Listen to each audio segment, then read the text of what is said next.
গতকালকে নবনির্বাচিত সংসদ সদস্যদের শপথ গ্রহণের পরে বাংলাদেশ জামাত ইসলামের আমির ডক্টর শফিকুর রহমানের কাছে এক সাংবাদিক প্রশ্ন করেন, আপনারা ইসলাম কায়েমের জন্য দীর্ঘদিন ধরে এই দল সংগঠন জামাত ইসলামী সংগঠনটি পরিচালনা করে আসতেছেন এবং মেহনত করে আসতেছেন।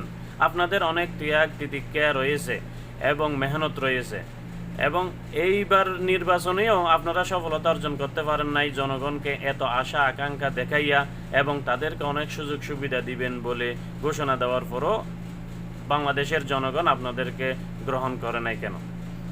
এই প্রশ্নটি শোনার সাথে সাথে আমি একটু চিন্তিত হলাম, এই প্রশ্নের জবাবটা কি হতে পারে এবং ডক্টর শফিকুর রহমানের কাছে এই প্রশ্নের জবাব কী রয়েছে।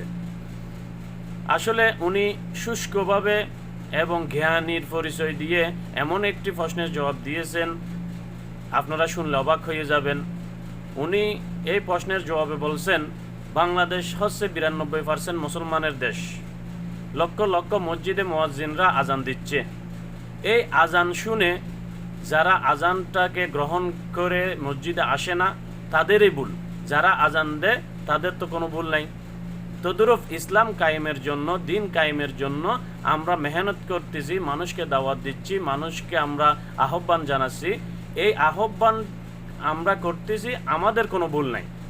যারা এই আহ্বান গ্রহণ করতেছে না তাদের এই ভুল, তারাই ভুলে রয়েছে। সুবহানাল্লাহ, কি সুন্দর জবাব! এই সাংবাদিক পর্যন্ত অবাক হয়ে আর দ্বিতীয় কোনো প্রশ্নই করে নাই।